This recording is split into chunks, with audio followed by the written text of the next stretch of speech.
Hey, you want to watch some TV or something? Skip it. Well, I'm getting ready to watch a video. Really? What? Nothing but foul language and toilet humor.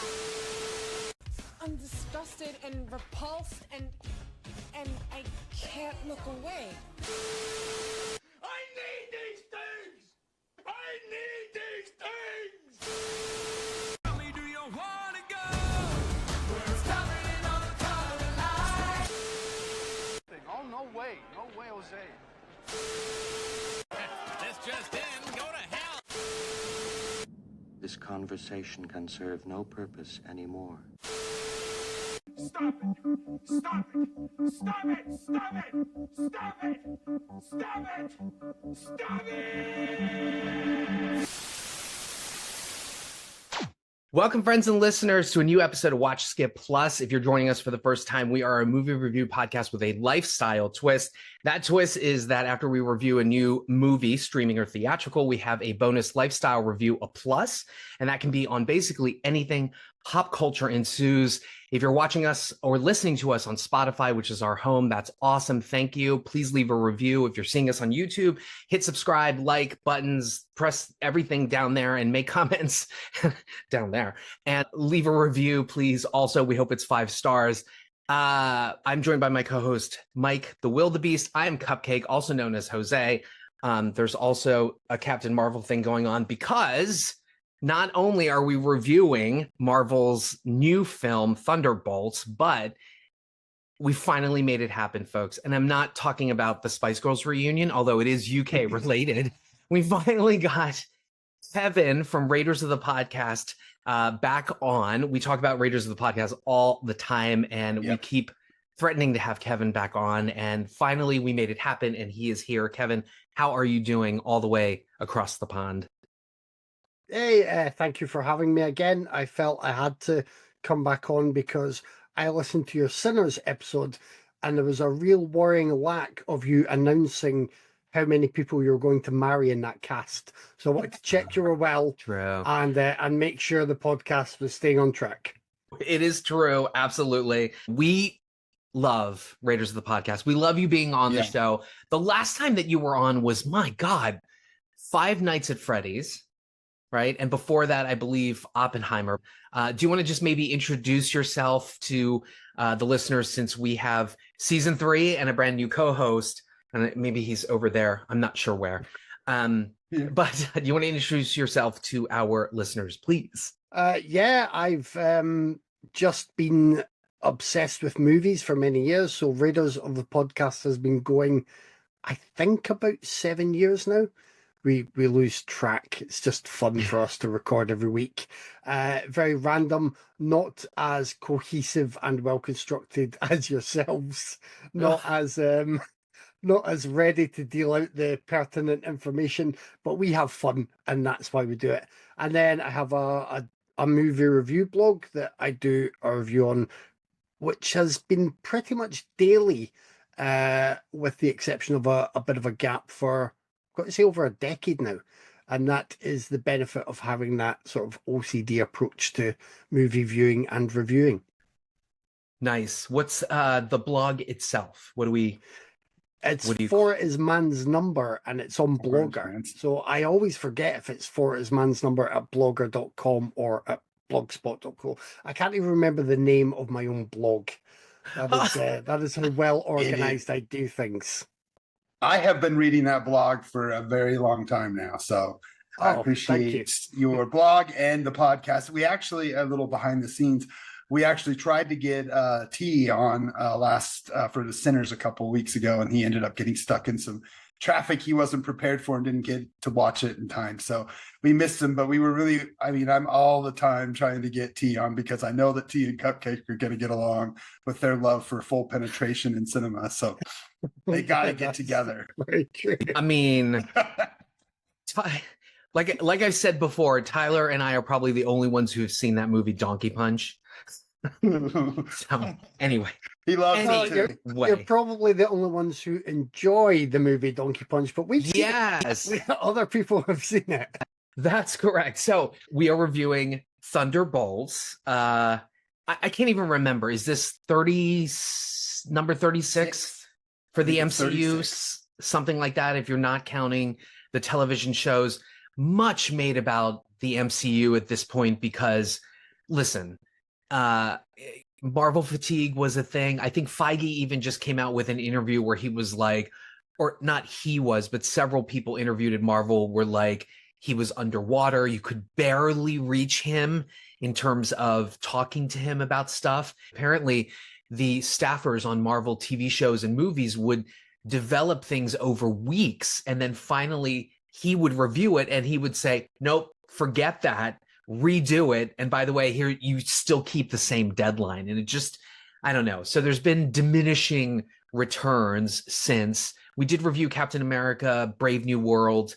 And that also was not great at the box office. And of course, the Marvels, my favorite, was also one of the lowest grossing. Just really quickly before we start with below and above the line, Kevin, your take on the MCU. It's somewhat backlashy, and where do you think it's going to go in the future? I was all in with the MCU with many people up until the Endgame Infinity War point, and I think that has been the problem. That felt so well constructed. It was such an amazing cinematic achievement for popular entertainment. It really was. Just where do you go from there? So they've been kind of treading water. They've been making some missteps. There are some real clunkers. And I thought now they feel less essential. You'll be happy to know I didn't like the Marvels as much as you, but I did enjoy it. And I really enjoyed the show. Was it Miss Marvel? Yes, Miss Marvel. Yeah. So I finally caught up on that, but none of it had felt essential. This is just, distracting fun. That's okay. And sometimes that's all you want. But for the rest of the Marvel output, it no longer had that feeling of event cinema. Yes. So this Thunderbolts kind of came out almost downplaying the sort of Marvel fanfare we would often get, and that's why I felt more of an appeal for this one than some of the bigger titles they've tried to push. Mike, what do you think? Were you surprised that after the box office non-success of Captain America: Brave New World, that this even got released now? I would have thought Disney would have pushed it or maybe dropped it. What do you think about their future? As of right now, we're thinking around 72 to 77, which is less than the 88 million from Captain America, but that had more hype. That had people wanting to see the Red Hulk. So I think this is a positive change, and I think that, I know some people are downplaying, 75 million. This shows more that it's going to flop, but it's a smaller budget. I think I heard it was 160 to 180-ish million, so smaller than what the 250 million plus budgets they've been working on. So I think that all in all, if they can keep their budgets down and they can bring characters, which I think we're going to talk about more here, that we actually want to hear talk and get to know, instead of just see things go boom. Look at it's big red Hulk go boom, slam, smash, rawr. That was fun and all, but something fresh about this new direction with this film that I think we'll talk a lot more about as this goes on. But if this is proof of where they're heading, this could be a good sign, I think. Yeah, so deadline as of now, Sunday AM, is saying 76 million opening. Budget is 180 million before P&A. P&A, obviously, promotion and advertising. That's the trade term. Kevin, you were going to say? I was just going to say, and I have no proof at all for this, but I think also the timing of it may receive a little bit of pushback from people who've been embracing the growth of Sinners, because I did see people comparing IMAX screens and ticket sales and wanting Sinners to hold that spot a bit longer. Now, again, that's me just speculating, but I think that may be a slight factor in a bit of pushback towards, it's another Marvel movie coming out that's bumping this stuff out of the way again. Yeah. But man, Sinners, that original IP, the success, I think originally the second weekend they had projected a -6%. Still, historic. I mean, what second weekend movie recently can you even think of that had a hold like that's, and especially for original IP, like that's great. I think it heralds a lot, not only for Ryan Coogler, but just hopefully for original cinema to begin with. All right, let's dive in. Mike, you have Below the Line. Let's go for it. Yeah. Who do we have creating this Marvel masterpiece? Let's start with the director and Helmer, Jake Schreier, I believe is how you say his name. I know him from his frequent collaborations as a music video director with hip hop, R&B, and soul musicians. But he really got his start in features after that with another thing I love, the Sundance Film Festival. And that was with his 2012 feature film, his first feature film, Robot and Frank, which is this tender sci-fi drama starring Frank Langella that I really liked when I saw it at Sundance.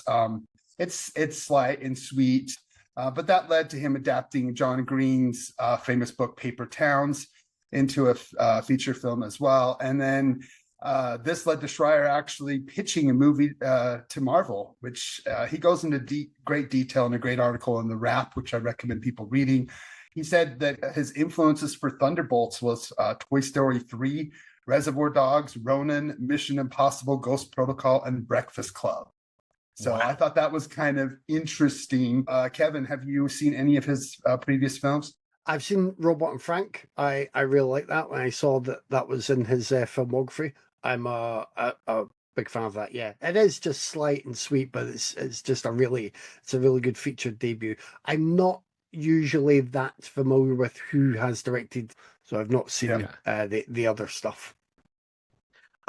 Jake Schreier directed a lot of episodes for Lodge 49 on AMC. I think speaking of Thunderbolts, Wyatt Russell stars in that, and that's where I really kind of fell in love with Wyatt Russell. If you haven't checked out Lodge 49, it's unique. I think some of our community GGTMC would like it. I think it was too eccentric for some people, but Schreier mainly has been running like TV direction. Netflix's Beef. There was an episode on like Skeleton Crew, Brand New Cherry Flavor, which really didn't go anywhere. That was from a producer I liked as well.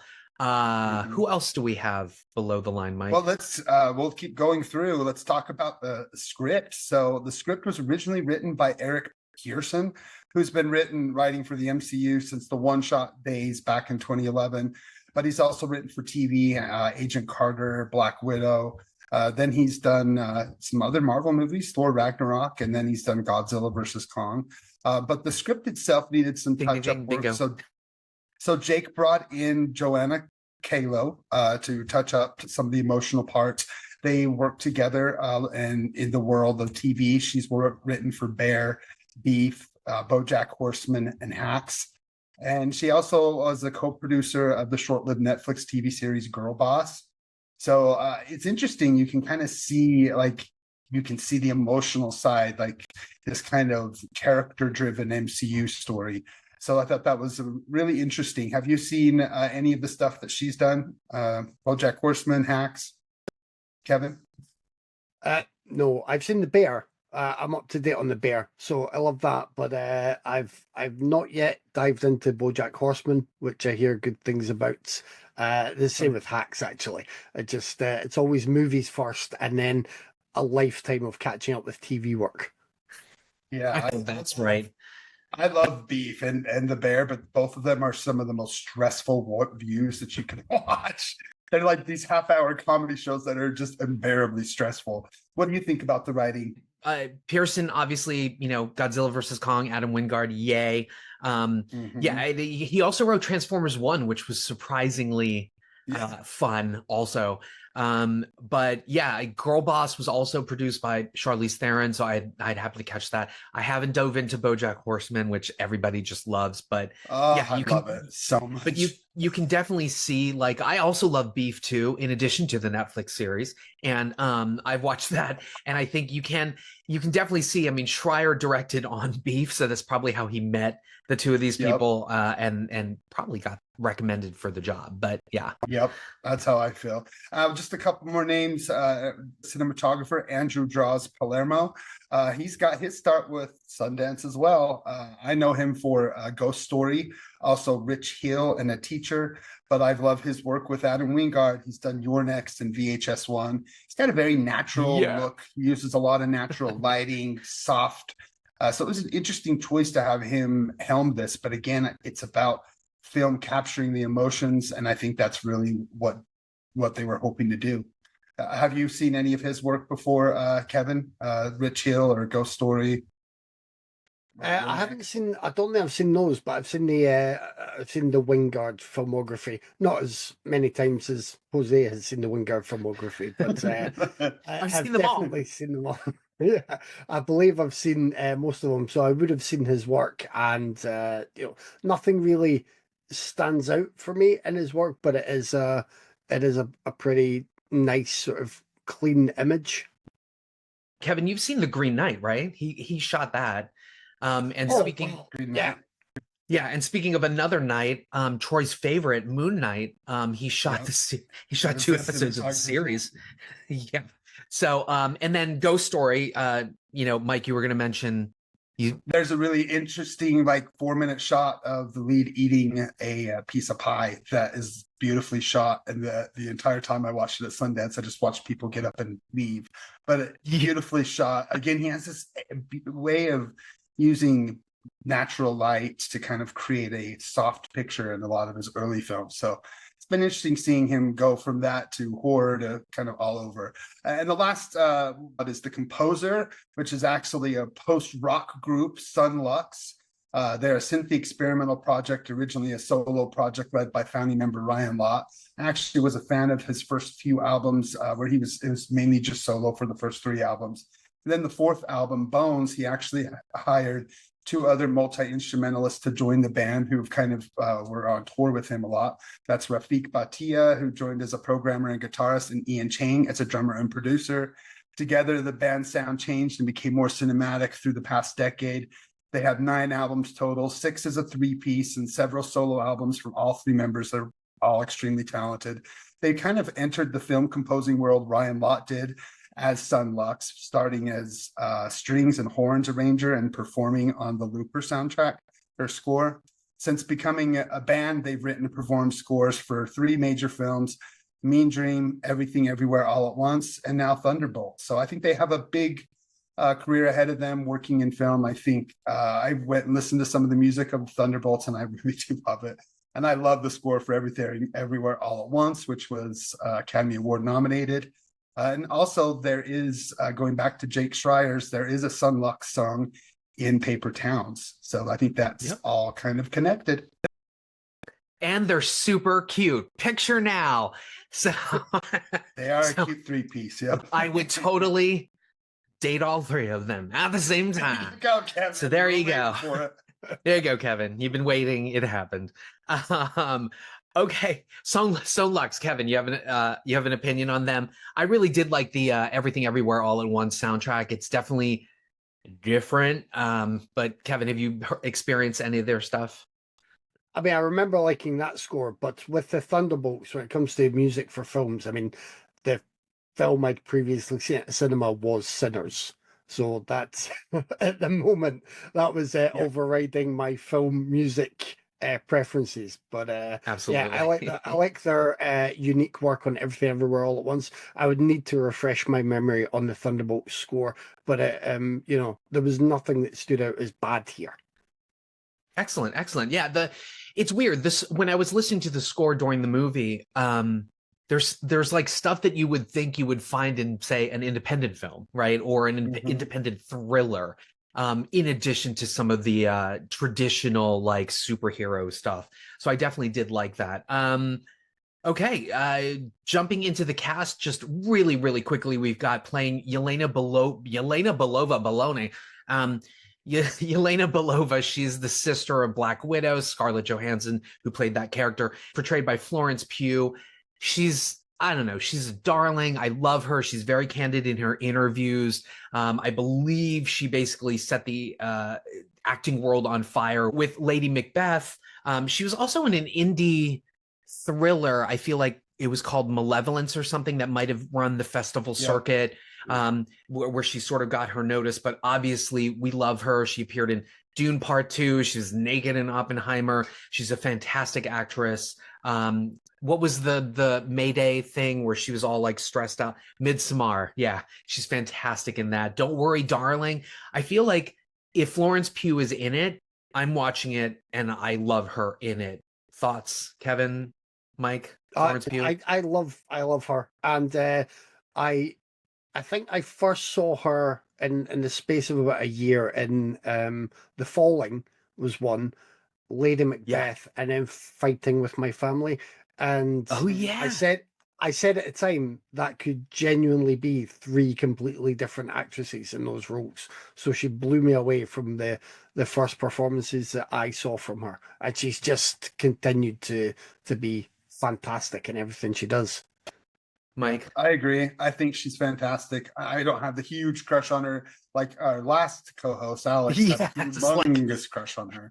Loved her. Alex loves Florence Pugh. I can be Alex this week. That's fine. There you go. She is absolutely gorgeous. She's beautiful. But I love that she's so versatile. You know, being versatile is a key. It is. Next, I just got what you meant. Next, we have Sebastian Stan. We all know him, the Winter Soldier, also known as Bucky Barnes. He is Romanian, if y'all didn't realize where his fantastic good looks come from. He's kind of having an interesting year, yeah? I mean, he's last year nominated for The Apprentice, playing one Donald Trump. And then, of course, A Different Man. I feel like that fell by the wayside. In terms of films, because there were other Oscar caliber films that sort of like took over the shadow of that film. But I really loved him in A Different Man. He's done everything from comedy to horror. There was that ridiculous one where he was the skater or something like that, The Bronze. If you've never seen that film, it's insanity, absolute insanity. He and the woman are naked in a hotel room and they do this whole routine thing. See it, The Bronze. But I remember him from, there was a television show that he was on called like Political Animals or something. And he played like the gay son of like a senator. So of course I paid attention, but he's been in other films like Ant-Man, Ricky and the Flash, The Martian, I, Tonya, really great in I, Tonya. Fresh, which is a great horror film, fantastic. Ghosted, I don't know how I feel about that, but love Sebastian Stan. How do you guys feel about him? Mike? Oh yeah, big fan. Once I saw Fresh, really just like rejuvenated my love for him, and he's been on a kick-ass like stream film since. So I really love what he's doing. I mean, I was excited even seeing him kind of pop up in the Captain America movie. It's like, oh, there's Bucky. So I just really like him. Yeah, absolutely. Although I was disappointed with how he appeared in Captain America. I was like, what? He's a what? Anyway, Kevin, how do you feel about Sebastian Stan? Big fan. Yeah, his other work, I've liked him in the MCU, but his other work has been great. I, Tonya. What's the name of the one again with Nicole Kidman? I think it's a Karen Kusama film. Oh God, Destroyer. He's in Destroyer, isn't he? I think he's great in that. Yeah, he is. And Fresh was fun.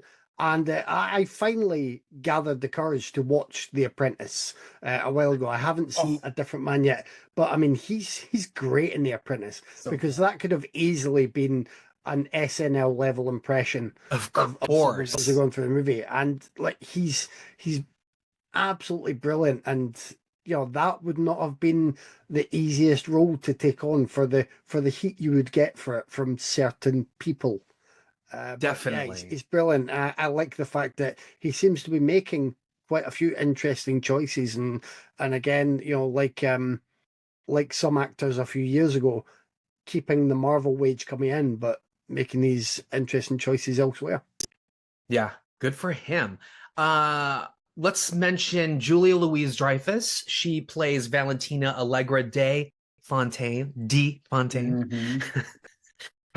That's that she milked that joke in the beginning. It's fantastic. Oh, But everybody obviously knows her as Elaine from Seinfeld and the Little Kicks. I think my theater friends do the Little Kicks dance everywhere. Keep doing it, folks. Keep doing it. But we also know her from HBO's Veep, which is very relevant, especially now if you watch it just skewering US politics and the insanity of Congress and all of that stuff.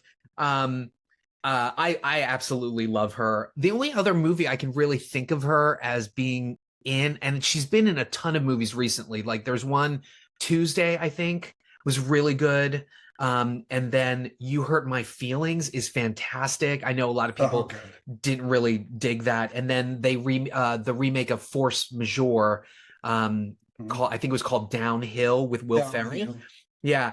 But the other movie I, of course, remember her in is, Christmas Vacation. But how do we feel about Julia Louis-Dreyfus, Kevin? I love her, but I'm not overly familiar with her other work. So Seinfeld, I've seen all of. Christmas Vacation was one, and that's not the kind of role that plays to her strengths, really, but it's fun.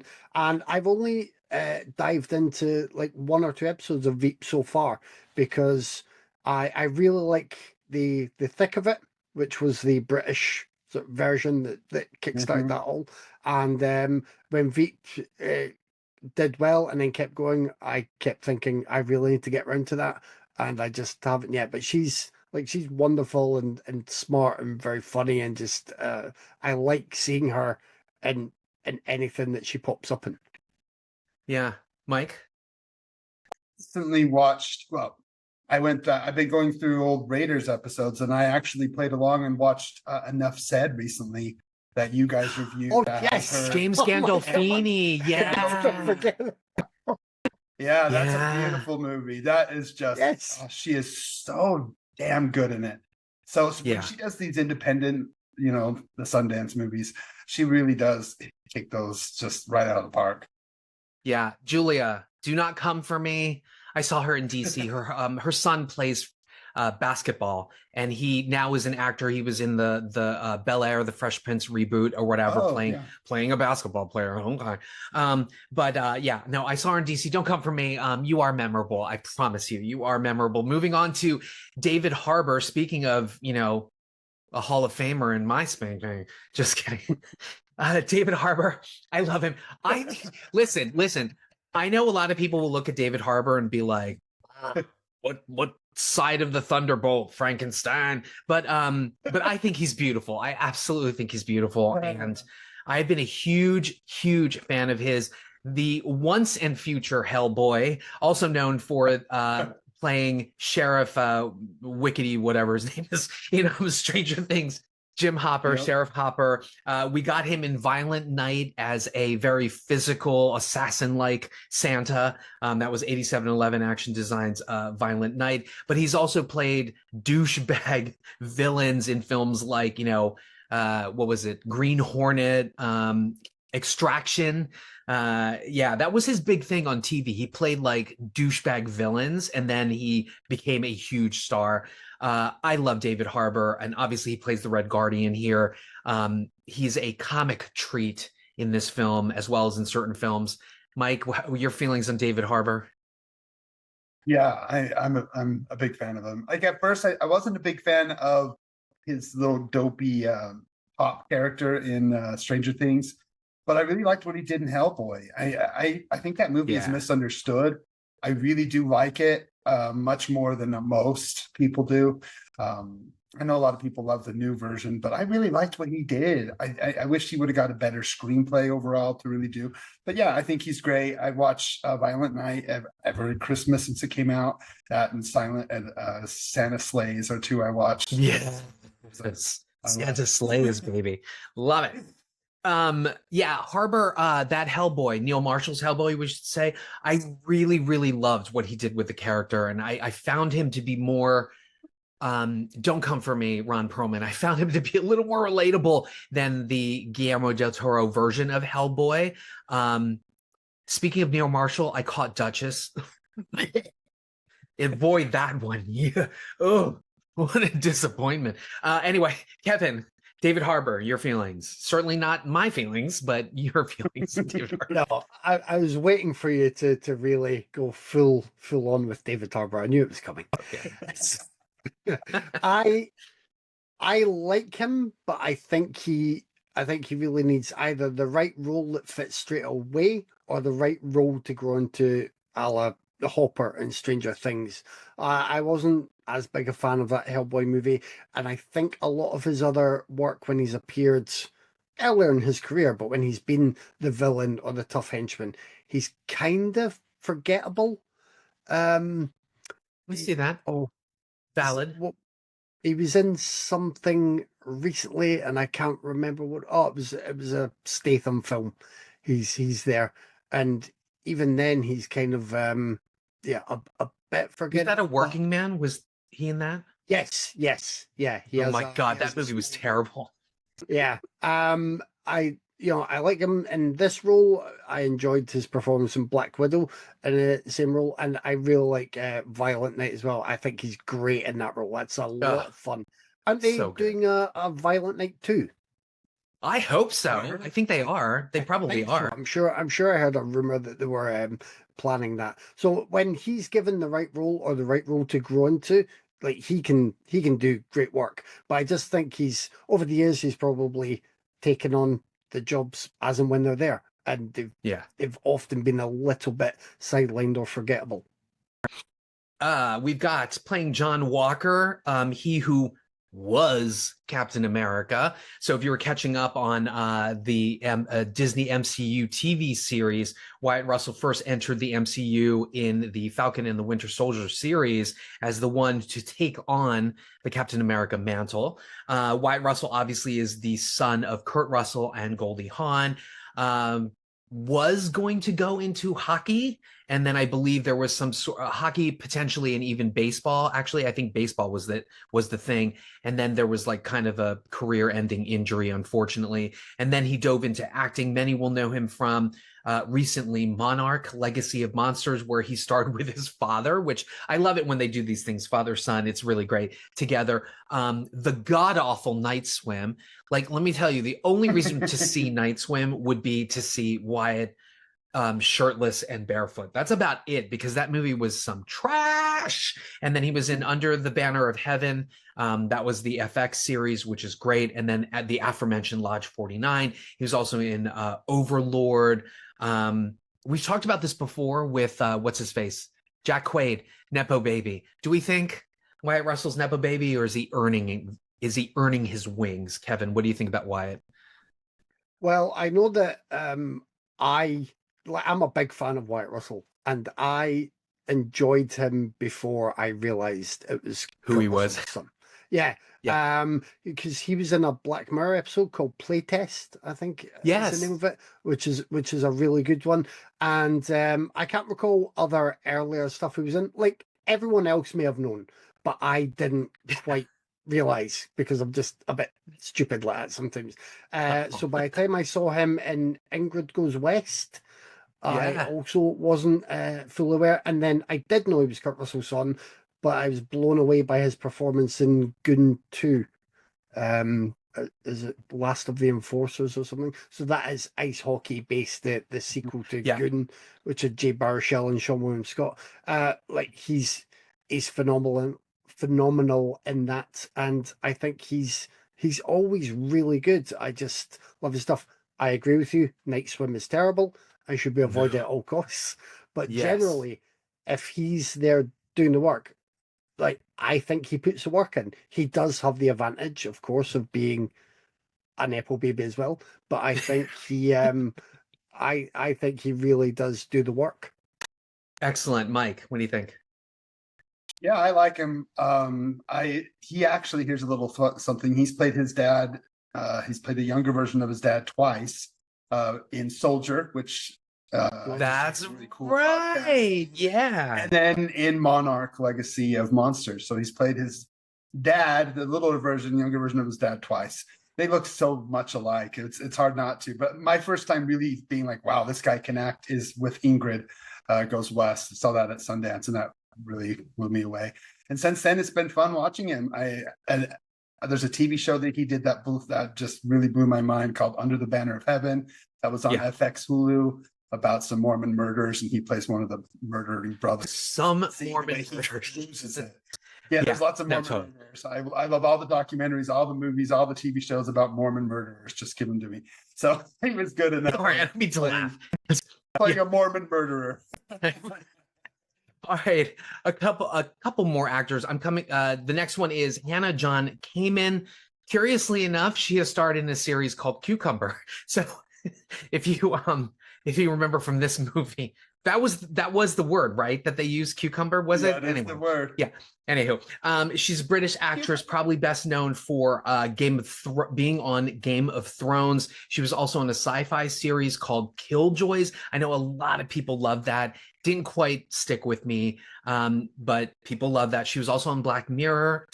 Speaking of Black Mirror, she's also been in Tomb Raider. I remember her from that. The Brave New World television show. She played the new Jill Valentine in the reboot of Resident Evil, Welcome to Raccoon City. I would have liked to have seen more of her Jill Valentine because she was actually pretty good. And then, of course, her last was 2023's Breaking Point. She plays Ava Starr Ghost, first appeared in Ant-Man and the Wasp. What do we think about Hannah, Mike? I'm really not that familiar with her besides this role and a couple others, but I like her. I think she seems fine, but I need her without the mask more. Yes. Yeah. She's gorgeous. She's beautiful. Yeah. So, similar to Mike. I mean, I really like was it the Welcome to Raccoon City that she played Jill Valentine? Yeah. I really like that. But if you asked me, on the spot, I wouldn't be able to say, oh yeah, Hannah John-Kamen was great as Jill Valentine. I've forgotten a lot of the stuff she's in, including Game of Thrones, and that's just partly to do with my memory and partly to do with it, maybe how she has been treated in some of the work. Moving on to the last two, Geraldine Viswanathan. She is believe it or not, she's Australian, but she's gorgeous, beautiful. We reviewed her in Drive Away Dolls, which I just thought was the worst fucking movie ever. Oh my God, terrible. But she was recently in Prime's You're Cordially Invited. There was a lot of push for that. She has been on Miracle Workers with Harry Potter himself. Daniel Radcliffe. She was also in Cat Person, which I love. I keep trying to sell MC on watching Cat Person. I don't think he's seen it yet, but I absolutely loved that movie. She's actually voiced a couple BoJack Horseman characters, speaking of which. And then she was I remember her in a film, which I think is hysterical. I don't know why people don't talk about this more. It's a comedy film called Blockers with John Cena about it's about these parents whose kids plan to lose their virginity at their prom, and they do everything that they can to try to stop them. Originally, the film was called Cock Blockers, and I don't know why they didn't keep the title, but there is a emoji of a chicken above the Blockers thing, so they kind of kept it slyly. Mike, what do you think of Geraldine? Yeah, I think she's quite funny. Kevin, what do you think? Blockers is great. I've seen her in Blockers, and that is a lot of fun. She's great in that. Blockers is amazing. Gary Cole's role in Blockers still kills me to this day. Kevin, what your thoughts on Geraldine? I'm a big fan of hers. I was pleased to see her pop up in this. I think she's a bright comedic star, mainly, with I think great things ahead. I loved her in Blockers. I thought she was a highlight, and that does have lots of laughs through it. Cat Person is a great film, and she's involved in that. And You're Cordially Invited is bad. It's a bad film, but she is still good in it. She is a spot of relief that is better than whenever they're trying to force scenes around Will Ferrell and Reese Witherspoon. Like, it's not her fault that that's a bad film. And I'd like to just see her keep on working, keep on doing more. I think she has a great knack for comedy, but she can also probably do do everything. Drive Away Dolls, I agree with you. It's a terrible film. Ugh. Again, I'm not holding that against her. She's trying different stuff and maybe looking to avoid being boxed in with the comedy work. But I definitely think that's her strength. I think she's really good at that. Compared to the insane energy of her co-star Margaret Qualley in Drive Away Dolls, I mean, she obviously was the straighter, quote unquote, straighter of the roles, the straight person of the role in terms of the comedy. But man, like compared to Margaret Qualley, she was Oscar worthy in Drive Away Dolls. All right, the last we have was bad. The last we have is Louis Pullman, who is the son of Bill Pullman. Boy, we've got a couple Nepo babies in this, okay? But Louis Pullman, son of Bill Pullman, many will know him from, he was in Top Gun Maverick as well as Midway. And then there was one other film. Give me 1 second. Essentially, he was like a good-looking supporting player, right? In these films, Bad Times at the El Royale. But he's really, really kind of coming into his own. There was an Apple Plus series called Lessons in Chemistry that he was in opposite Brie Larson. He showed his butt, folks. But he's really great. He's really great with Brie. Also, he was in Outer Range. That was that weirdo sci-fi show on Prime with Josh Brolin, which was really good, and then it got canceled. Recently, Skincare, and then a film called Riff Raff, which was directed by Dito Montiel, who did A Guide to Recognizing Your Saints and Fighting. I didn't even realize Montiel was still directing. I hear he's maybe a little difficult to work with. And then he was in the direct-to-HBO remake, reboot, retelling of Stephen King's Salem's Lot, which is so far afield from the novel itself. It goes so off the rails that I just was questioning what the hell I was watching. But I really love Louis Pullman. I think he's gorgeous. I always thought his dad was gorgeous. So there you have it, folks. Kevin, Louis Pullman, have you had experience with him? Did I mention he was in Top Gun Maverick? Although I think he was wasted in Top Gun Maverick. Yeah. I think between both this and Top Gun Maverick, doesn't he have a special niche in playing people who end up being quite skilled and are just called Bob? Yes, pretty much. I think that might be his real niche. That's right. His character was named Bob Floyd. That's right. You're right. He's the Bob. I also did see Salem's Lot, which I enjoyed it a bit more than most, but Pullman felt, not through any fault of his own, he felt a little bit young for the role. I think it's just because he looks younger as well. But I like his work. I don't think he's done as much yet that I've seen to fully judge like where he could go in my estimation. Yeah. Catch that Lessons in Chemistry, man. He's great. Mike, what do you think about Sir Pullman? Just like reading through his filmography and trying to think about what else I've seen him in, and I recognize him just a small role from Ballad of Lefty Brown as Billy Kitchen. I thought that was fun, but I think he's going to come upon his own. I did really like him in this. We don't want to give away what he is yet till we get to the spoilers. But as Bob, I thought that he did a great job playing dual roles here, kind of in a way. But yeah, I'm a fan. Nice. See what he does. Okay. I should probably mention Olga Kurylenko. She's gorgeous. She's a Russian actress. She does return as the Taskmaster character introduced in Black Widow. But there's a reason why I didn't really mention her as part of the cast. So there you go. All right, we're going to start with spoiler-free reviews of Thunderbolts. Is this just Marvel's Suicide Squad? I don't know. We'll start with our guest, Kevin from Raiders of the Podcast. What are your spoiler-free thoughts on Thunderbolts? I went into this wanting to enjoy it and wanting to not keep track of 20 odd different movies and TV shows and just have a fun time.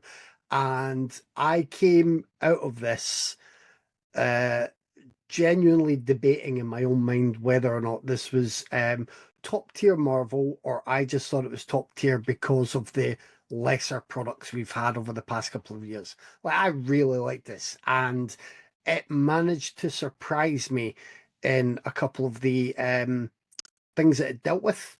I knew I was going to like a lot of the cast, but yeah, overall, the balance that they had, and there's really good action, I think. The characters are well done. The humor works well, because Marvel have a habit of having humor that I like, but there's maybe a beat and then there's a little punchline to undercut what's just happened. You know, that's the common thing. I didn't feel that as much here. I felt it was a more kind of built into the camaraderie kind of humor that really worked well. And yeah, I had an absolute blast with this, and I'm still struggling to figure out where I'll put it in my overall ranking of Marvel movies. So before we get to Mike, we had talked about the fact that the Marvel films of late not only didn't feel like event watching, but there maybe there was some criticism that they were too connected. When it comes to Thunderbolts, do you feel like people need to know? A lot of these characters are somewhat connected through previous storylines where they were either bigger characters or they were huge supporting players. Do you think somebody needs to have seen the other movies to see this? I think Marvel's a little worried that people now feel, well, I haven't seen the other one, so I'm not going to see this. But where does this fit into the overall scheme in terms of connectedness? Well, I've already mentioned my bad memory at times, but I have pretty much kept up with everything throughout the past few years, one or two things aside. And because of my bad memory, though, they weren't all necessarily immediately dropping into place when Thunderbolts began and characters came. So when people asked me that, I said it didn't really matter if you hadn't seen anything. And I think the writing just does enough to bring you in. And if you don't know how every single person relates to everyone else, I don't think it matters really. This works better because it doesn't feel like the big Marvel movie that is all fully interconnected. And yet it also doesn't feel just like a placeholder. It's got a really nice balance. Excellent. Nice. Mike, spoiler-free thoughts on Thunderbolts? Yeah. Well, I think that it's the capstone for Phase 5 in the MCU, if anyone's paying attention. And I definitely think it is the best of the bunch. That's starting with Ant-Man and the Wasp, Guardians of the Galaxy 3, Marvel's Deadpool and Wolverine, and this. I think this is slightly better than Guardians of the Galaxy Volume 3. And more emotionally in depth. Why I thought the Deadpool Wolverine is funny. The emotions in this movie is something that I haven't seen or felt in a Marvel movie in a very long time. Everything going on with the Red Guardian and his daughter, that stuff just really hit. It worked for me. The dialogue in this is so well written. It's the best dialogue in any of these films since, gosh, I can't even remember, at least a decade. Like, they really knew what they were doing when they got the writer from The Bear, the TV writer, came in and saved the day. You could tell they punched in the lines, the dialogue throughout the film, connecting characters to emotional beats just really worked, you know. And then, well, I'm sure in the spoilers we'll get to it, but they just kill off one character right off the bat really quickly, which I thought was an interesting. At first I was shocked, but it works for the film overall. I just thought this was a great time. It's smartly written. It is taking kind of B-grade characters, elevating them because we don't know that much. And going back to your point, I brought my kids who hadn't seen the TV shows. So, you know, there was some confusion when they saw Wyatt come out wearing that, like, Captain America. They're like, who is he? And just, kind of, you know, just a quick little explanation.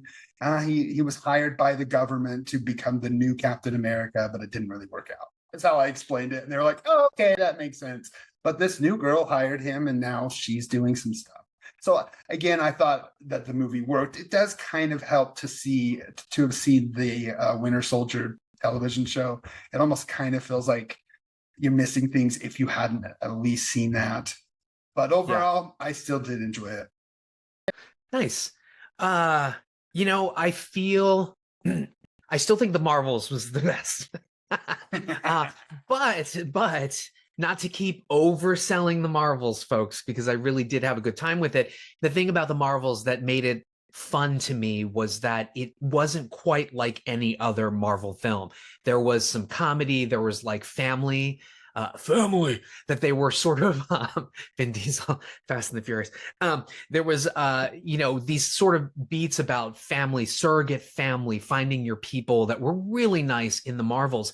And like the Marvels, this film is very, very, I think it's very different from the other films in the Marvel MCU. First of all, like the Marvels, it has a huge comedy bent to it. I don't think, Kevin, you had mentioned that some of the MCU movies had evolved from that sort of Joss Whedon-esque snarky, like punchline kind of thing.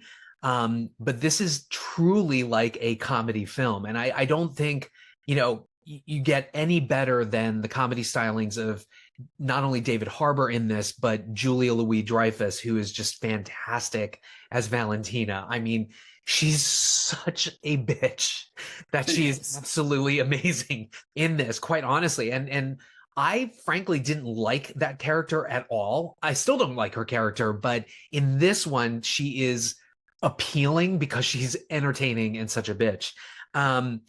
I too love the fact that this film not only feels different, that it takes those sort of supporting characters and then kind of brings them to the forefront, and even doing that while in the context of moving on the MCU, because we'll talk about why there's an asterix. I finally figured out why there's an asterix in the title, Thunderbolts. But this film doesn't feel like a stepping stone to other films, which is what a lot of those other movies felt like. Was you had to see this. It was a placeholder to get to the next one. And I just love the character in this. I love that in a way it's almost female driven because the women outnumber the men on this team. And Mike is right. Kevin, you're right. Also, they go places emotionally that I don't think has been done in sort of this film. I got a little deja vu when we were reviewing things like Smile 2 and talking about how horror went all trauma based. I started to kind of get flashbacks about that. I was like, oh, okay, we're taking The Dark Knight and we're taking what men struggle with as their superheroes, and we're now turning it on Yelena and what she's going through and her identity and her working through her sort of trauma.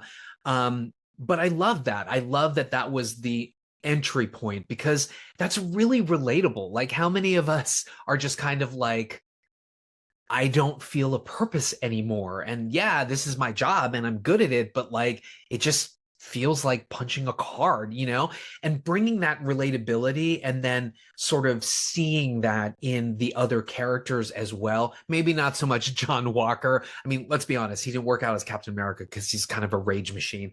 But it was nice to see that relatable sort ofness to superheroes. And that's quite a feat, because these other Marvel films have not felt that emotional. I think Captain America missed a huge opportunity to talk about the Black experience and being a Black superhero and what that does in terms of that. I mean, it touched a little bit on it, but not quite as much. And just, I mean, I hate to say it, but like, just the stress of everything and the pressures of everything and how that can put some people in a very sort of hopeless place. I mean, I dare say that the Yelena character in the beginning, when she sort of like, in that opening shot, when she does what she does, it's almost like she's kind of wanting to end her life or wanting to be in these risky situations so that she doesn't have to deal with everything that's gone on in her life. And I think that's really, really relatable. And like you said, the action scenes are fantastic. The comedy, I love what they did with Pullman's character.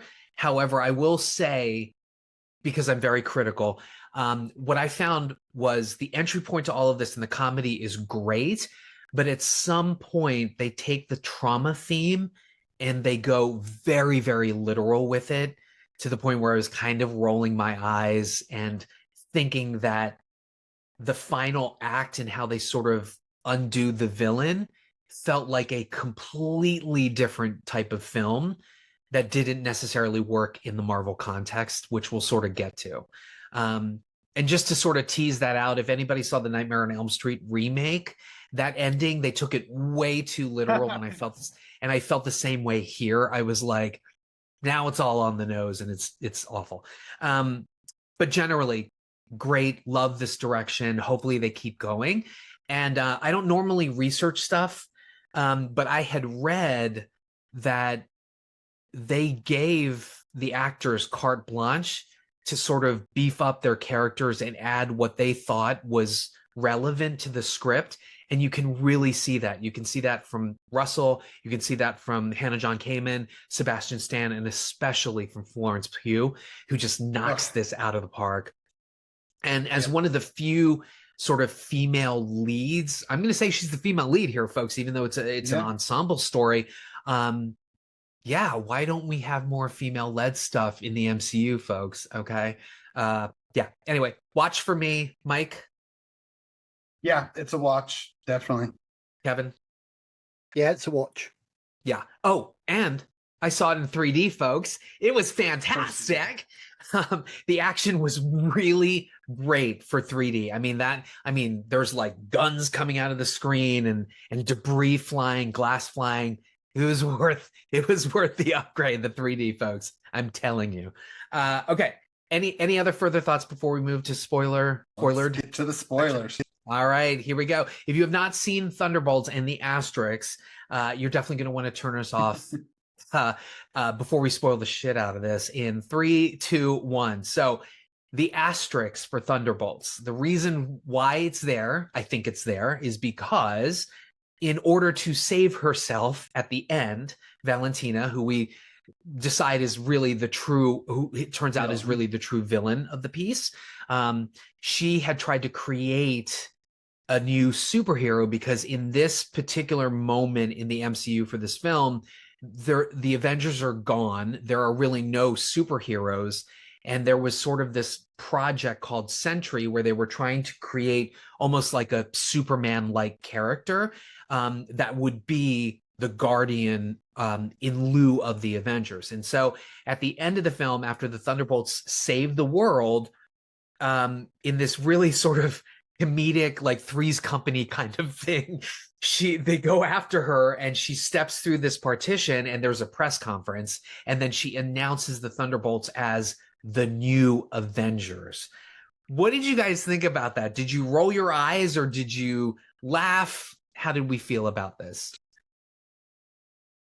I thought it was awesome. I kind of cheered. I thought it was a nice way to cap off the fifth phase, leading us to some pretty big movies that we should be getting in the next phase. New Spider-Man, then bringing Sentry, not the Sentry that I'm used to seeing from either the cartoons or the comics, but I loved what they did with that character a ton. So for me, it was fun seeing Sentry, and us, comic book people kind of having an idea of who Bob was, but keeping that a secret for a lot of people was worked pretty well.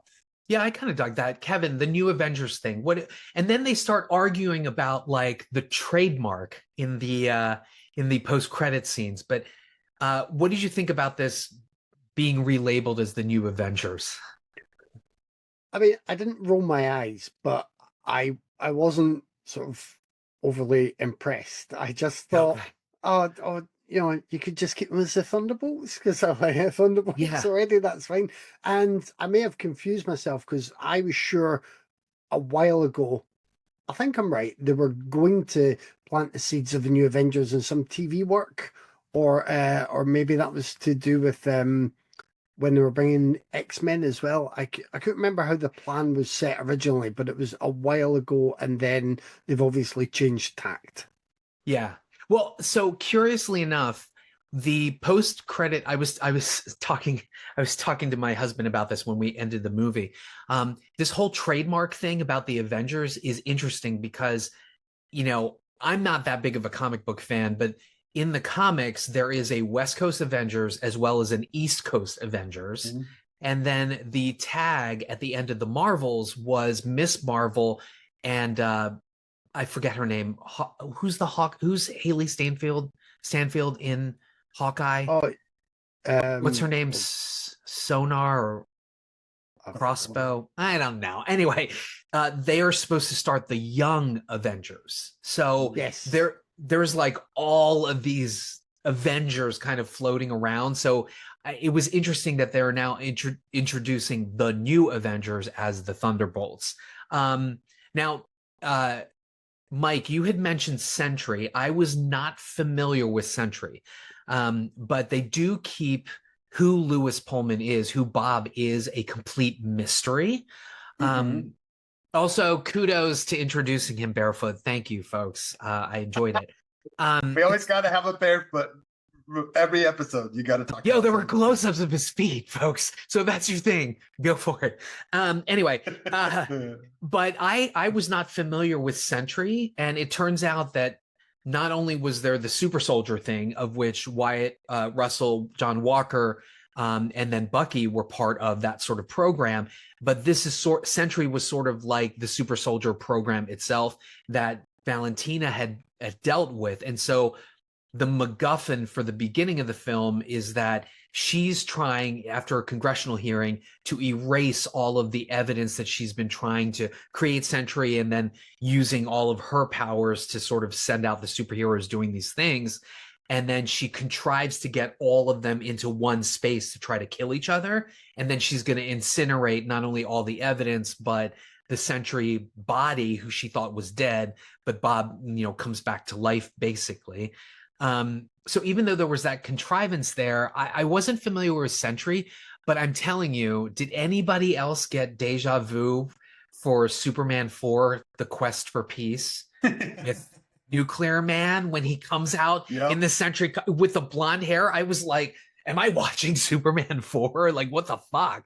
But is that, Mike, is that close to the Sentry in the comic book, or is it different? No, it is like when he actually becomes a Sentry with the long hair, but he's a much kind of frumpier, uglier looking fella until he becomes the Sentry. It kind of reminds me of what the Beast, in Beauty and the Beast, he becomes that ugly prince with the big nose. That's kind of what he looks like, the long hair and the big awkward nose. But yeah, very similar. Kevin, did you have any familiarity with the Sentry character at all?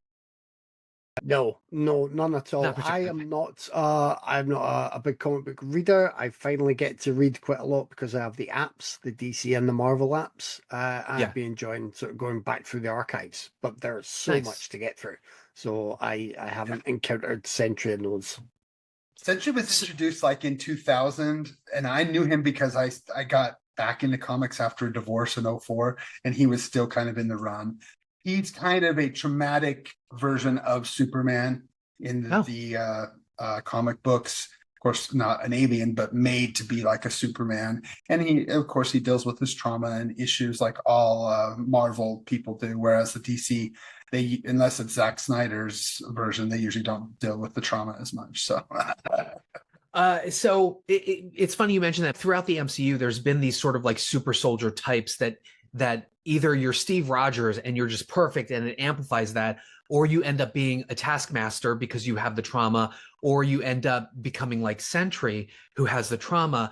So one of the things as we're piecing it together is he will, physically touch some of the other Thunderbolts, and then he sees what their trauma is. I thought that was pretty interesting. But then at the end of the film, this is my problem with the film, is there is a lot of trauma. Yelena talks about not finding her purpose, still grieving over the fact that Black Widow is dead and her father has no contact with her, and feeling hopeless and almost, having some suicidal ideations at this point. She balances her trauma by sort of like burying her head and doing work. Whereas with Sentry, his trauma, because we learn that he's maybe a criminal, he's been abused by his parents, because he was made in the Sentry program, what comes out is that sort of dark side.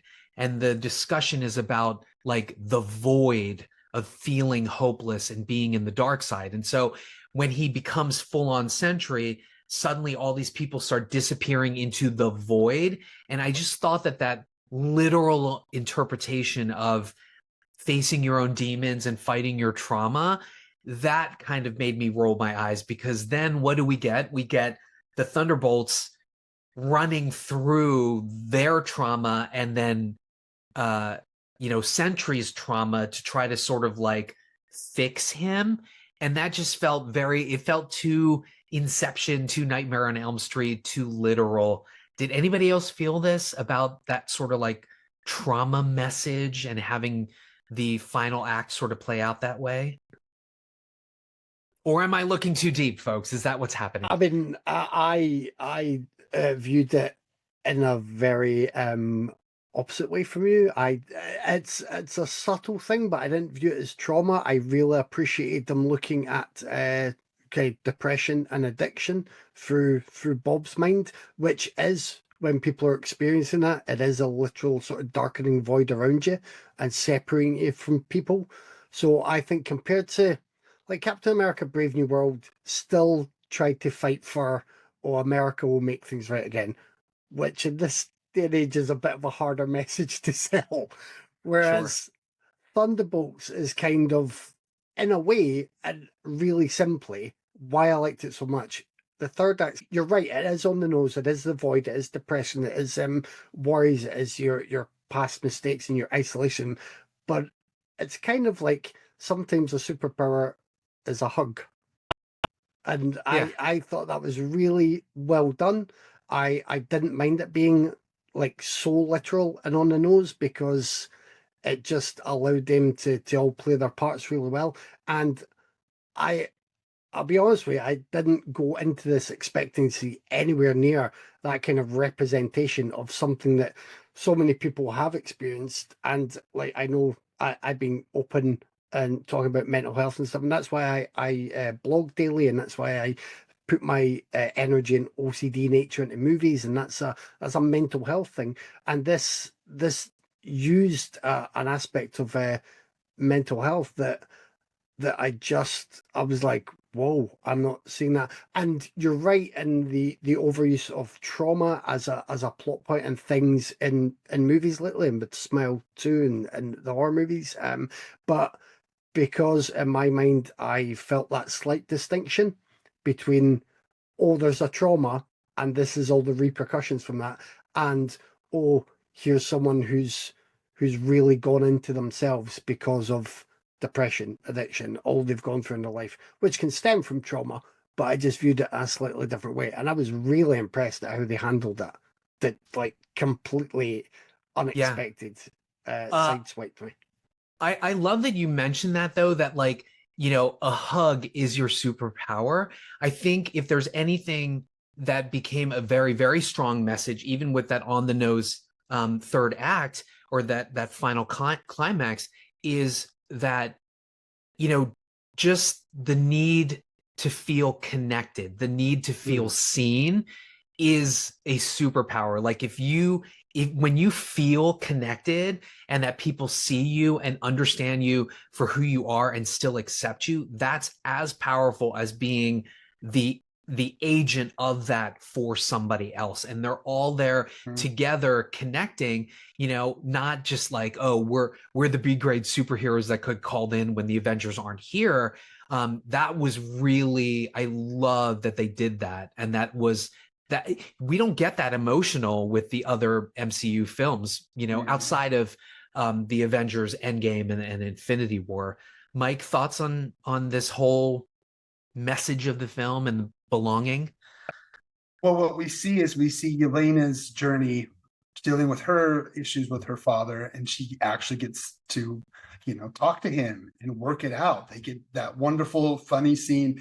As much as Red Guardian, I feel for him as being a father of adult kids. You want to be there, and sometimes you don't know if you're being enough or doing enough, and you think you're doing enough, you're giving them their privacy. How often are you supposed to call your kids? You always love them, you always think about them, but you don't know what they're going through. And then him just realizing that she needed him, and he knew what he needed to be there, and him being there To me, that really worked for me. And then that gave her the ability to be there for Sentry, for Bob, to help him, because she had that opportunity to work through her trauma, you know, a little bit with her dad, that she was able to get herself up enough to see where Bob was and how and why he was becoming the Sentry. Because as you said, Cupcake, she was at that point of wanting to destroy all herself.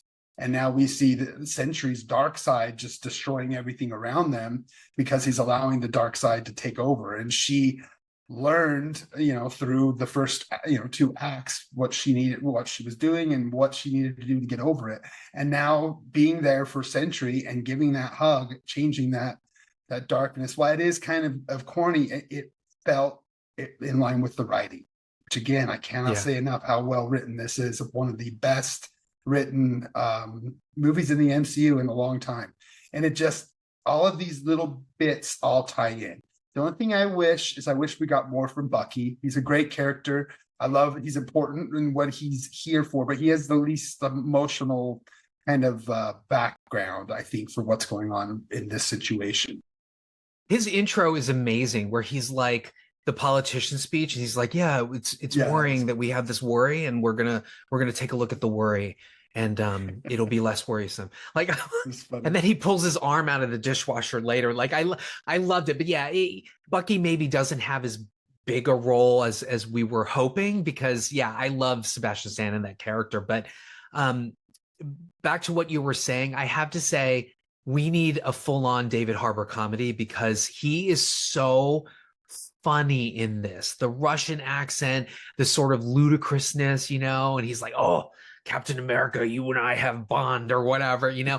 And I just love that scene where he's so late to the game and he drives his limo out to the desert, and he's like, Yelena, don't go, it's a trap. And he's like yelling, like, and she's like covering her head, like, just ignore him or whatever. Like, I don't know. It was relatable, you know? And I think it was a great step for them to make this relatable, right? In terms of the emotions that they go through.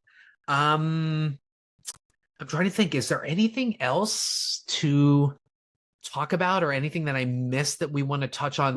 We didn't really talk about Taskmaster getting, like, oh yeah, so yeah, in the beginning, Taskmaster shows up, who, if you're keeping score, by the way, I went back and I watched Black Widow.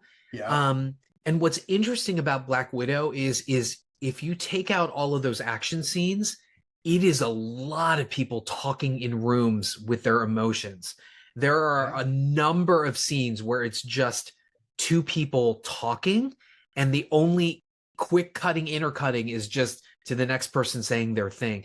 That was Black Widow was directed by Kate Shortland, who's known for her dramas.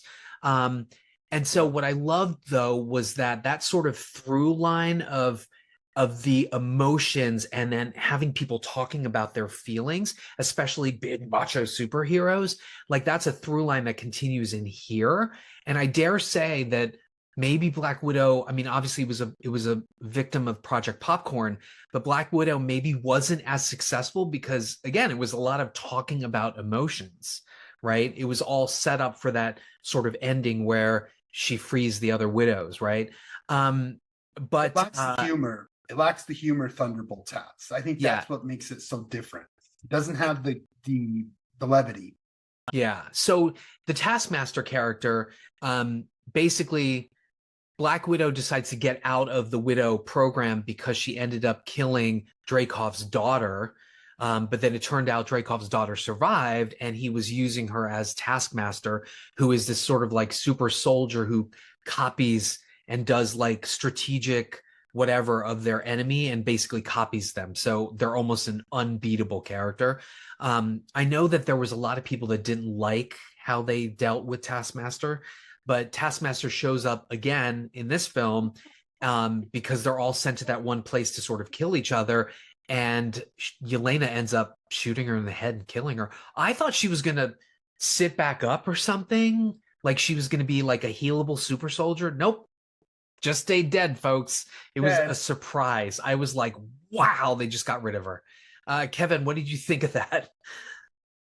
When that big action sequence was going on, I spent a couple of minutes thinking, who's who again?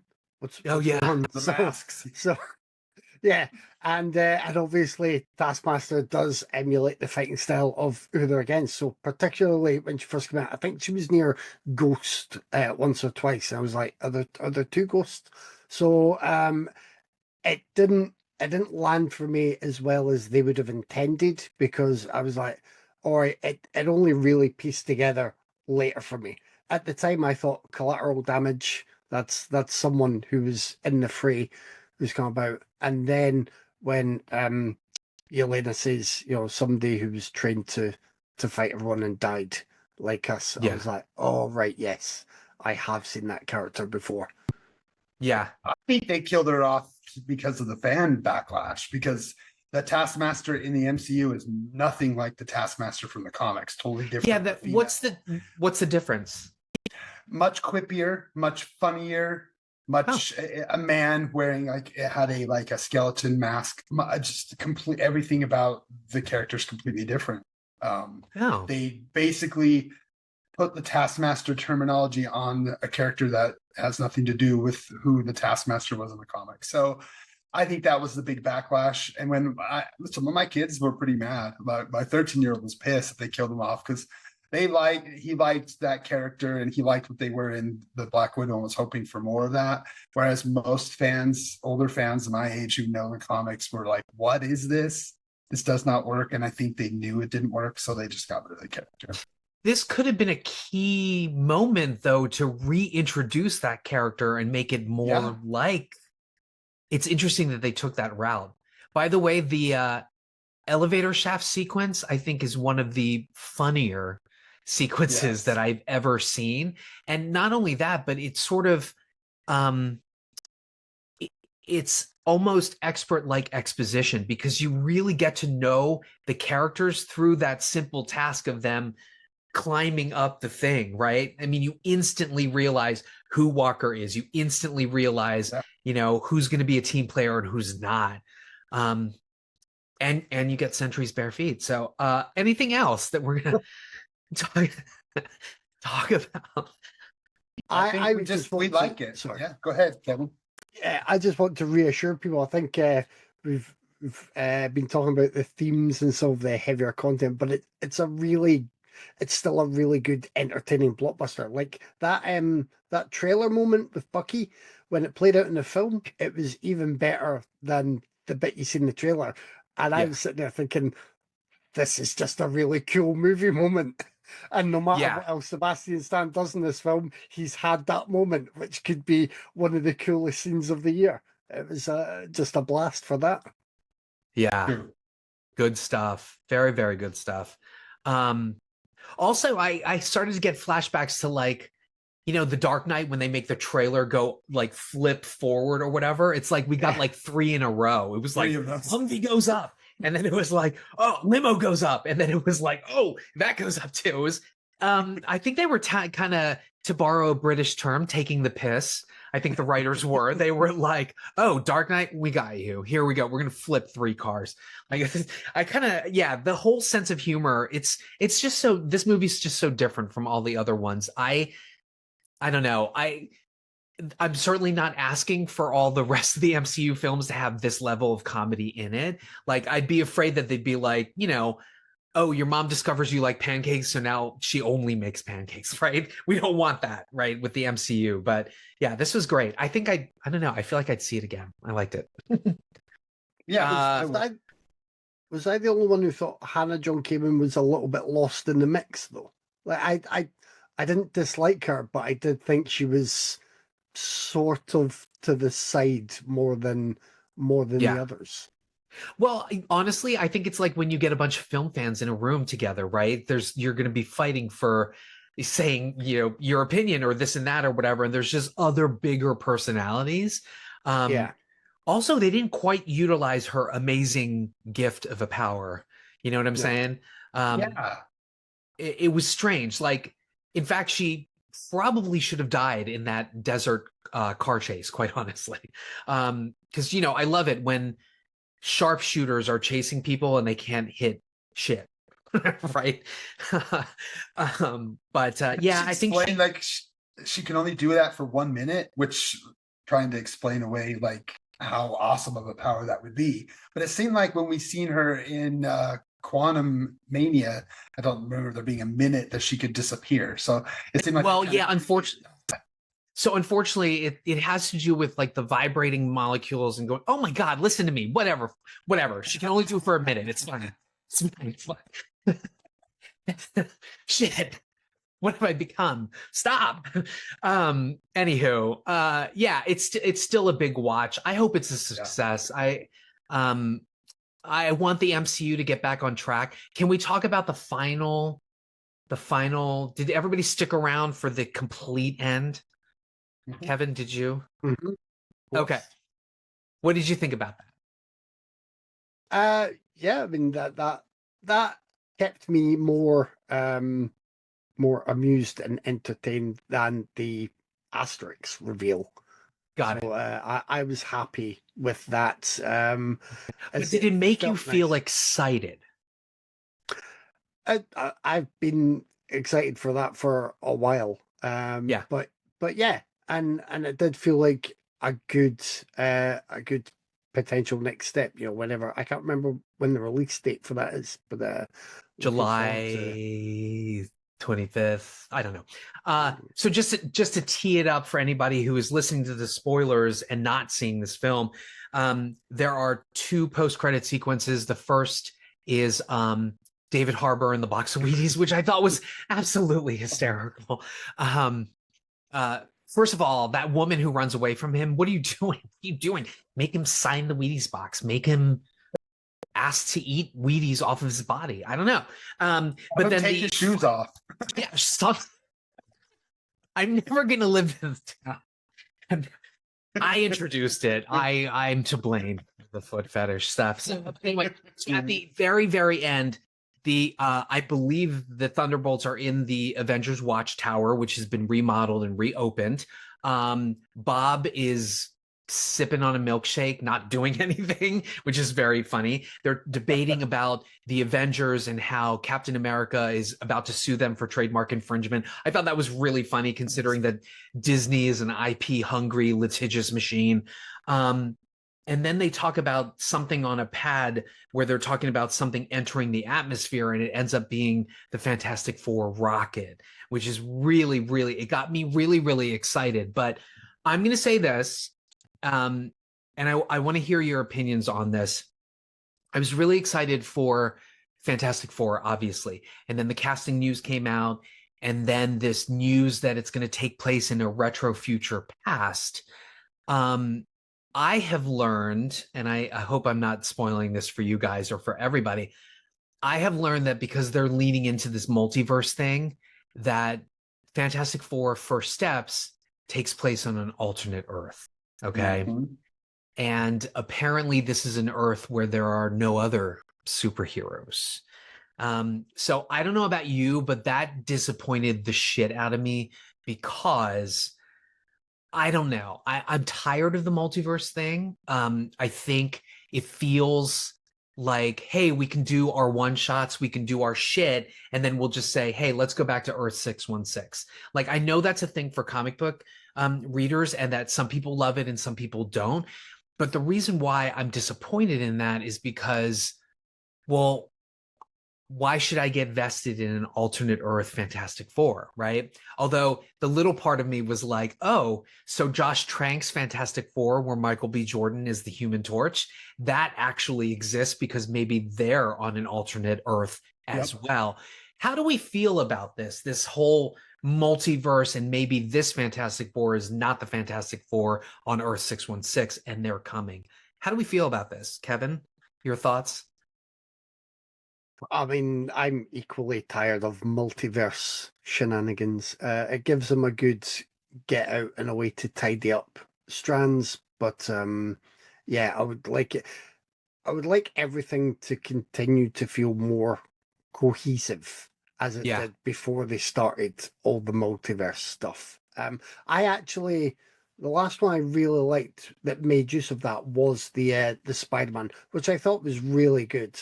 and did it really well, and then gave a decent closure at the end that allowed them to tell that tale in a way they wanted, paid off loads for fans in a really good way that people may have found annoying, but I was very happy with all that. And then kind of almost like tie the knot again. If they would occasionally do that, then I wouldn't mind. But if they're just going to always have it there and available, it's it's this idea of there not really being stakes. It's like it's like time travel where folk go back and just, everyone's alive again because we've saved everyone. Yeah. Mike, your thoughts on that? The multiverse, Fantastic Four. Yeah, I'm okay with it. It started to bug me a little bit with the Fox stuff in Deadpool and Wolverine, and I think we're going to get a lot more Fox Marvel people showing up in the future of this. Sure. So I mean, we just if we're in the MCU, we have to get used to it. As a comic book reader, it is a humongous, giganormous part of the Marvel comics. So it should be a part. I think a lot of us kind of were patiently waiting to see it kind of take place, which it started to kind of come in like phase 4, end of beginning of phase 4. So I just think that they've kind of messed up. Again, we've talked about the TV shows, having the Loki TV show be the main key for all of that. If you don't watch the Loki TV show, none of this is going to make any sense. None of it makes any sense to you at all. If you don't watch that TV show, you're forced to watch it, or literally it just doesn't make any sense. So you have the Kang thing. I just feel like they shot themselves in the foot by going from Infinity War, the Infinity Stone saga, to the multiverse, and then having the Kang thing fall through. I know it's a tee up for Secret Wars, but really, folks, just they could have picked something else, I think. And I feel like the multiverse is just a rabbit hole that they don't want to really go down anymore. I don't know. Well, they're there. They're not going to get out of it now, especially if we know that they're from a different universe, different multiverse. My guess is maybe from that scene, it seems as if they're entering into our world at some point. We know that from the trailers that Sue Storm is pregnant, which happens way later in the chronology of comics. Yeah, first of all, thanks a lot. I saw that trailer before this film, and I was like, oh, they're already making her pregnant? Come on. Yeah. It's called First Steps. I mean, it's all double pun there. Don't like it. Don't like it. I don't like it, sir. All right. Yeah, it's a watch for me. Any other further thoughts? You guys, fantastic. I love it. All right. So I think I'm going to defer a plus, but we'll start with our guest. Kevin, do you have a plus for us? Or did you come on the show without a plus? Oh, yeah. No, I did. But I got distracted because in my mind I was thinking, if they were delivering Sue Storm's baby, would they have to use fantastic forceps? Oh my God. What is your plus? I'm not even going to dignify that. My plus is before speaking to yourself today, I was away doing my good deed for the month and giving blood, and it was just to remind everyone, if they can, encourage them to give blood. There are always places that need the supply, and yeah, it's not as scary and horrible as you think it will be. I don't like needles. I don't like pain, but my girlfriend laughs when she tells me it's just a little prick. And you get a little drink of juice and a biscuit at the end over here in the UK. So I don't know what you get elsewhere. But yeah, whatever you can, whenever you can, it's always greatly appreciated. So I would just remind people that is a thing you can do to help people. So I'm going to return the favor with a bad joke as well. One day I was in the study, and my husband went to go get the mail, and he came home and he screamed up and he said, "Honey, you got a little package." And I said, "I know. What's in the mail?" Mike, your plus. And thank you. Yes. Donating blood, definitely a very, very worthwhile cause. Just don't make it as a money-making scheme like they did in Just One of Those Days. The other thing too is a lot of us don't know our blood type, and it is a crucial thing to know. So if you don't know your blood type and you've never donated before, donate, learn your blood type. Mike, your plus. My plus is really simple. I've been getting back into fitness. I injured myself, hurt myself pretty decently. I don't know what I did. I pulled a hip flexor, and it's just been 6 weeks of hell. And I just haven't been able to lift like I used to. But thanks to, I'm going to plug it, a group that Kevin helped start called the GGTMC Gym Buddies. I saw Andrew, I think is his name, doing these really complex kettlebell workouts. And I've watched it for years. And now I'm to the point where my body hurts too much just to lift really heavy, isolated. So I got to work more complex movements. And I want to work more on mobility and power than just straight strength or bulking. So I've been doing kettlebells. I've now 7 days. I've taken 2 days off. So I did 5 days, 2 days off, 5 days. And so far, I really love it. I don't come nearly as sore, but I feel totally exhausted at night. I'm sleeping better because I'm giving more energy out with those complex movements, everything from a swing to doing things with the kettlebell that you would normally do with barbells. Makes it so that you have to use your entire body and weight in different ways. So if you're out there and you're injured and you've been doing, traditional dumbbell, barbell workouts, and you're looking for something different, look into kettlebells and join us over at the GGTMC Gym Buddies on Facebook. You'll see us and El Goro and Andrew and a bunch of other folks sharing their, fitness and what they do. So it's a lot of fun. Again, get out there, get healthy, get fit. I'm trying my best to be as healthy as I can. Kevin, there's been a huge influence for me. He's been prepping for a marathon. Is that right, Kevin? Yeah, 3 weeks to go. Wow. Oh my God. Wait, is your significant other going to do the marathon too, or just you? No, just me. Okay. You love the running. You're ready. I'm doing 3 challenges this year. So there's the Edinburgh Marathon, which I've done once before, but it was about 8 or 9 years ago when my knees were a lot younger. There's something called Total Warrior, which my partner did last year, so I'm taking my turn. It's like 12K with a lot of obstacles. And then the Great North Run in September is a half marathon, so that should be nice and easy by the end of the year. Excellent. Well, please take care of yourself, both of you. And I second the kettlebell. I second the kettlebell thing too. I'm 50, and I tried to get back into that running and weightlifting and gym stuff. And just like you, Mike, I kind of injured myself, and I'm like, oh fuck. But the kettlebell thing is really, really good, and it's really great for 50 and older. As an exercise. I will tell you this, you can Google like what a good starter weight is, but don't be afraid to start with a lower weight. And there are a ton of great free workouts on YouTube. There is no reason to join a gym if you don't want to. You can start at home with YouTube. There is also a company called LAST, LEBESTARK. It's a guy and a girl.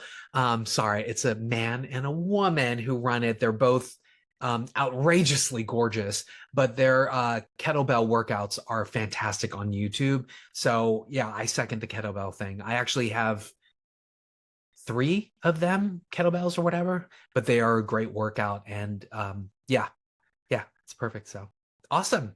All right. Well, Kevin, what is going on over at Raiders of the Podcast? I don't know how you do it, because I think this episode is probably going to be like 8 hours. I don't know how you guys do it, because you do like 5 movies a time, right? 4 movies a time. But what's going on over at Raiders of the Podcast? We genuinely only do 4 for the specials once a month. Oh, okay. October's horror time, so we get to pick there. Recently, we just watched FX Deadly Illusion, which I love those. I bet you're a fan of Brian Brown. Oh my God, Dennehy. And Brian Brown, yes. So just as an aside, I tracked down an expensive out of print copy of The Odd Angry Shot starring Brian Brown, because for 2 microseconds he's naked and fully frontally nude. Wow. Also, I recently bought a special edition of The Belly of an Architect because Brian Dennehy is in his underwear and naked. So, anyway, I knew you wouldn't. continue. Let me down. Continue. I love those two guys, the Bryans. I'm in love with the Bryans. I enjoed FX. That was my pick because here in the UK there was a recent release of FX and FX2, a nice double pack from Arrow Video. And Dave, he was the other pick. He let us watch Devil in a Blue Dress, which was a rewatch. Which is I mean, if you want your quote of Denzel being as cool as Denzel can be, then that's a great one. So we enjoyed chatting about that, and it's the usual, alternating between films we want to see and films we think will hurt one another. That's our that's our MO. Yes, yes. The cinemasochist would enjoy a lot of your episodes, obviously. Great. Awesome. Mike, what are we doing next week? Is there something big next week? I don't know. Gosh darn it, I don't even know. Clown in a Cornfield or Friendship or Juliet and Romeo. What? Juliet and Romeo has Rebel Wilson in there. So it depends. Yeah, it does. Oh, Fight or Flight. Yeah, Fight or Flight, which was a TV movie in the UK. We're getting in theaters released. Yes. Oh, we still enjoy the stunt work in Fight or Flight. Will we? I heard it's great. Yeah, I remember you saying you loved it. Okay, we need to see it. I'm officially calling it Bullet Plane, and we're going to see Fight or Flight. I like it. Action, it's very, quote unquote, very action much comedy in the style that you enjoy. I don't think it's 87 North, is it? But it's no, I don't think so. It's people who have been very creative and energetic with what they have to work with. Very nice. Yeah, awesome. Looks like it's going limited to 900 theaters, so maybe it'll come to us. But the major release is Clown in a Cornfield. So if we can't get Fight or Flight, what is a clown in a cornfield? Jesus God! I saw the trailer. It's a clown in a cornfield. It's a new one from Eli Craig. That's Tucker right. Dale versus Evil, but I think it's pure horror. Oh, okay. Maybe. The clown looks scary. So, well, there's that. Clowns are, in fact, scary. So, Kevin, thank you so much for guesting. We need to get you back more often. It's been an absolute pleasure. We are looking forward to future episodes, of course, of Raiders of the Podcast. If you love us, you would certainly love our Podfathers, A Gentleman's Guide to Midnight Cinema, as well as Not a Bomb.